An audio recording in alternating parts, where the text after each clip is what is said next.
Today we have the age-old question. When upgrading, do you want to upgrade the boat or the engine? And for some people, the answer might actually be rather surprising. So when we're in the 340, we always talk about, do I want to get a faster boat? I think the boat's holding me back. And to be honest, for probably 75% of people, the boat usually isn't. In fact, I've only gotten to the point that the boat's holding me back at all in the last year, and I've been at this for 5 years. So it takes a lot to get to that point. But let's look at a couple of principles and issues. First of all, what I'm referring to is, do you want to upgrade the boat? Yes, Ron, I'm putting in a little plug for you because it's the best graphic I could find. Or do you want to upgrade the engine? Do you want to focus on training and that sort of thing? And oftentimes it's easier to consider that it's the boat that is the paddler that's holding things back a little bit. One thing we need to understand is hull speed. So what you do is you take the length of a boat and you multiply the square root of the length of the waterline by 1.34. This will give you the hull speed in knots, which you then convert to miles an hour. Complicated math. But basically what it's referring to is the most efficient speed that the boat will run at. Once you get above that speed, you start running into an issue. So a V10 Sport, that speed is about 6.89, give or take, miles per hour. And what you end up doing is you start climbing your own bow wake. So the faster you go, the bigger this wake gets, the more effort it takes. So you end up with an exponential curve. So this is a curve for a stitch and glue boat that I found. And this curve continues beyond here, sort of a hockey stick like this. So to go any faster, suddenly we're massively increasing the effort that goes into it. So hull speed is the highest efficient speed that a boat will maintain.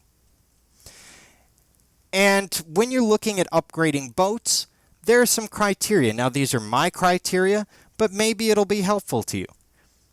Can you hold that hull speed in your boat for at least 2 hours? Well, in a Stellar 18S, that hull speed is around 6.4, 6.5. I'm just starting to push it now. So I'm still at no, and I would look at changing my workout routine or calling a personal trainer. Now, say you're Joe Mann, in which case the answer might be yes, I've outrun the Riverhawk, and now I need to have something with wings because I'm moving so quickly that I can actually get airborne, in which case, go ahead and upgrade the boat. There are some other things to keep in mind. This is a Greg Barton, who is a medalist in the Olympics in kayak, did a time trial, a 10K time trial with various Epic surf skis from a V6 to a V14. And then we have an intermediate level paddler doing the same thing.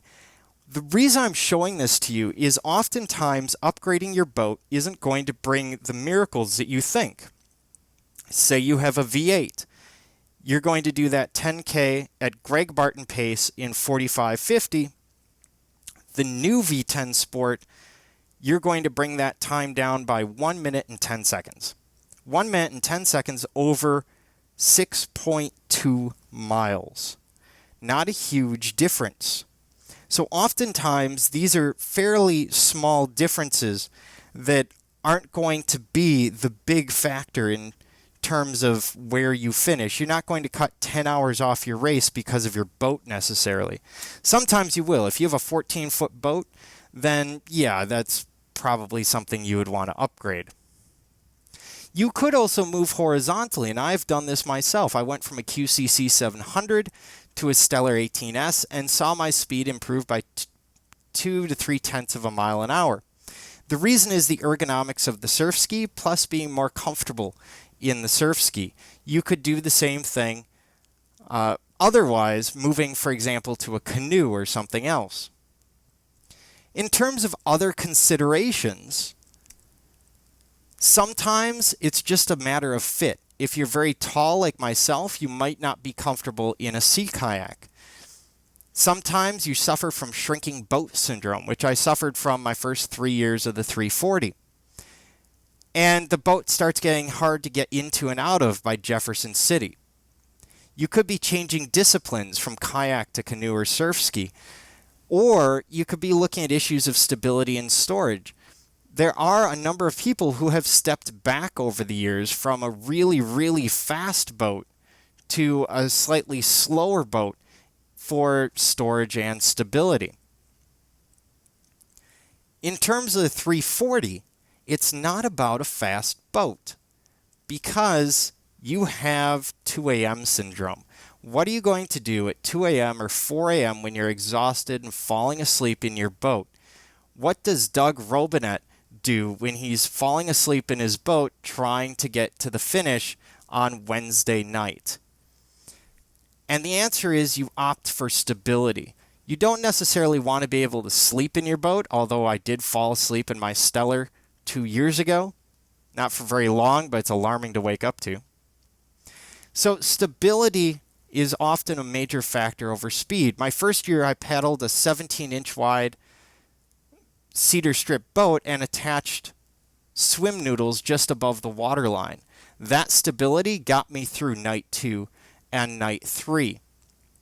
I was also incidentally nowhere near fast enough to even belong in that boat, but that's a whole different ballgame.